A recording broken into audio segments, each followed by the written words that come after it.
I'm Sandra Morania. I'm a youth activist with Amnesty International and also outgoing executive director of the Student Consortium for Human Rights Advocacy.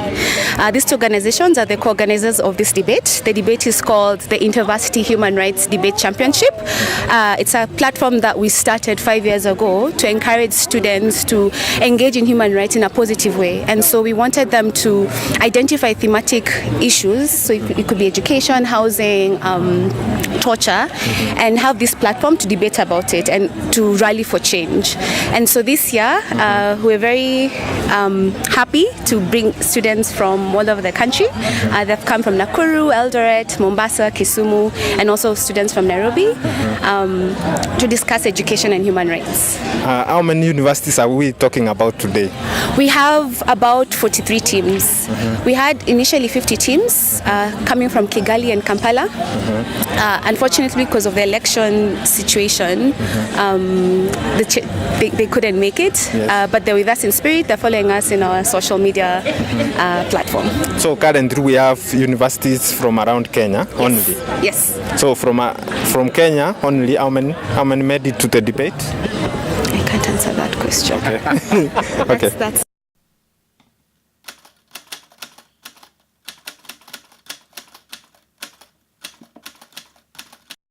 But for the purpose of this debate, we will stick to the element of early childhood education, which is the component of basic education that is within the jurisdiction of this House. As a member of opposition, to cross-examine our Prime Minister, our leader of opposition, our Prime Minister, And first I begin by asking, why is there a perception that private institutions are better than public institutions? There's a multiplicity of answers to that question, one of which could be that the tendency before has been that those services offered by private institutions or other institutions has been expensive, and expense forges the perception of quality. The Prime Minister stated that the perception that private institutions provide quality education is unfounded. It could be unfounded, especially when our county has continually reached an increasing enrollment rate of 15,000 students. How many public ECD centers are there right now in Turkana County? There are many, but you have to note Therefore, that you are not they are sure. rotating at an amount of... Leave alone Turkana County. We have talked about accessibility. That because these institutions are going to be expensive, students are not going to be able to enter into these institutions. How is this House aware that the Ministry of Education's budgetary allocation sets aside funds to help students join private institutions? The House is aware, but you have to know that this is the and county is the House government also aware? and not the National Assembly, which is the subject of which budget you were talking about. Speaker, ladies and gentlemen, members of this House, my name is Valiant Wayaki, and I am the leader of opposition in the county government of Turkana. It is my pleasure to raise the awareness in this House of the real state on the ground.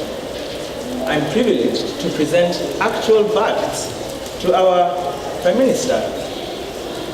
Now, his thesis is that we are in this problem of privatization. The whole issue of privatization has come up, and for what? Why would we even want to discuss privatization when the county government is doing such a fantastic job of providing education? We really can't even think about it. We're wasting our time. I disagree entirely.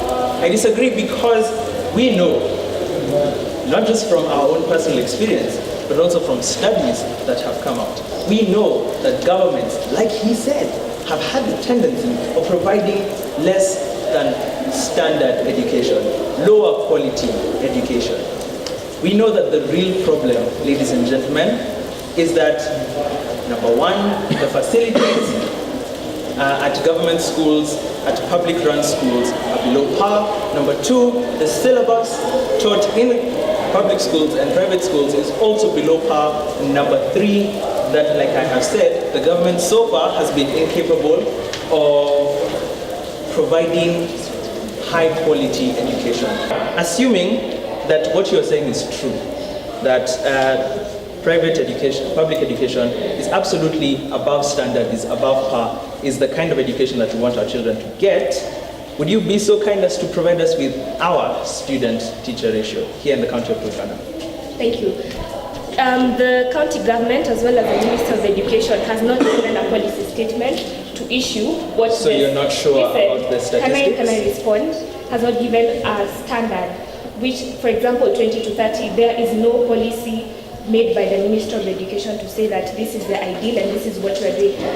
Because private institutions have moved to do their own. If anything, mobile institutions have the best student-teacher ratio ever.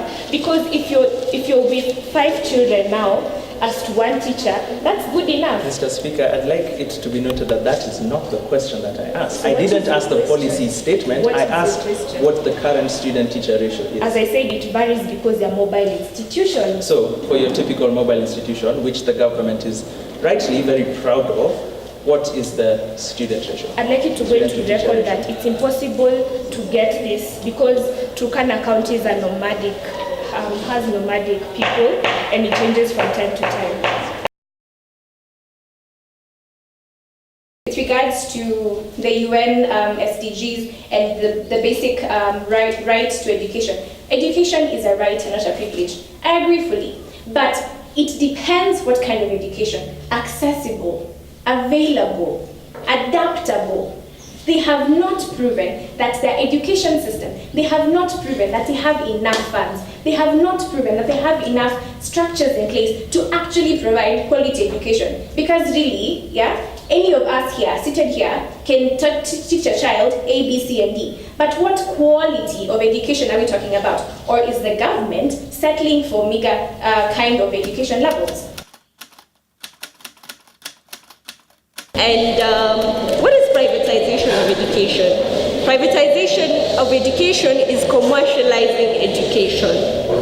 And what is commercializing? What do you do when you commercialize a right that is supposed to be free under both national law and international law? When you privatize it, you make the government lazy, yet you're paying tax.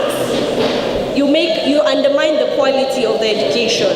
And also, you make it inaccessible to the poor and the marginalized. So to make it clear, privatization of education, no. Nobody got time for that. So we should all be against that. And I had a lot of things being said, a lot of facts and alternative facts being raised during the 2 motions that were sponsored around privatization. And I think I'd just like to clarify a few things. Yes, there are a lot of private schools in informal settlements, but that doesn't actually mean that those schools are accessible. So in one of the rooms I was in, one of the debaters kept saying that there's a school called International Academies and they only charge $6 a month, and wow, isn't that affordable? But if you look at the average income of a single parent in a low-income settlement, you find out that they earn less than $100 a month, right? And $6 a month is not actually the true cost of education at these schools. If you add uniform, school meals, stationery, exam fees, that is before the last piece of legislation was passed, all these things raise the cost of education to between $10 to $21.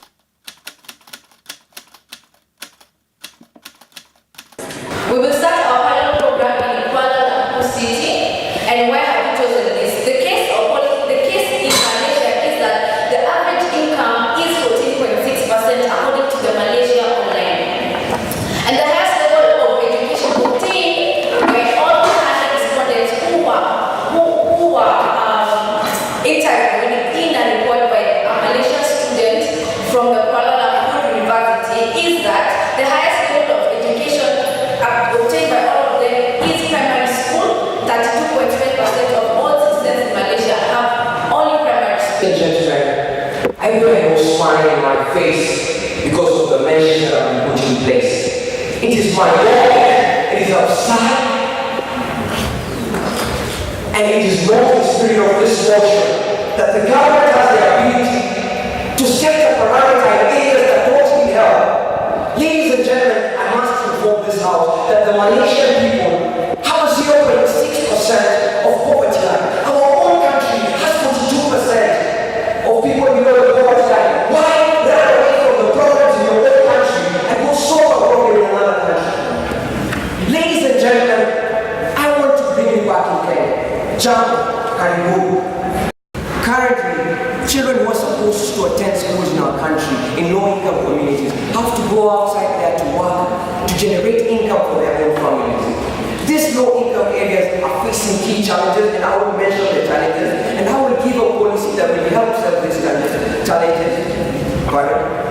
Kenya, as the current opposition leader has stated, we have 42% people living below poverty line, and therefore they are greater needs to the issue of completion.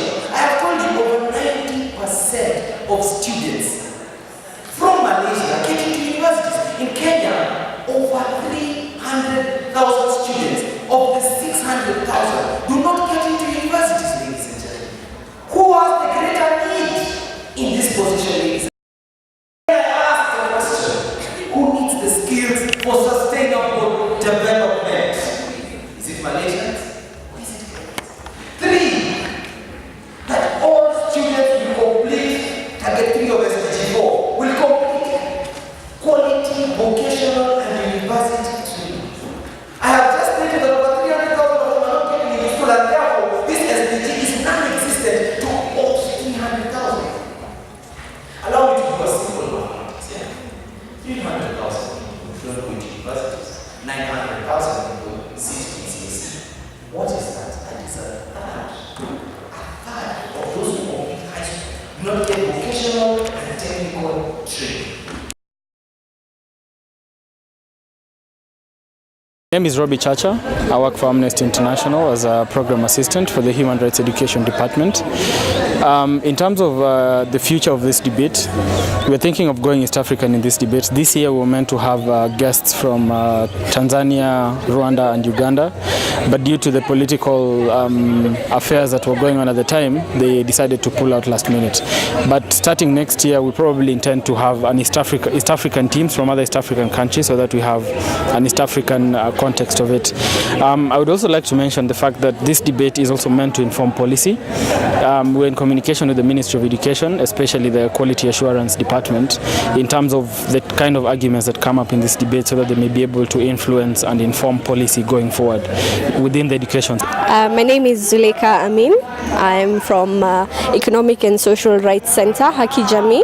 We are a national NGO that deals with economic and social rights, and the right to education, as you know, is one of the economic and social rights, and we partnered with several organizations to bring about this debate, which this year will be focusing on the right to education.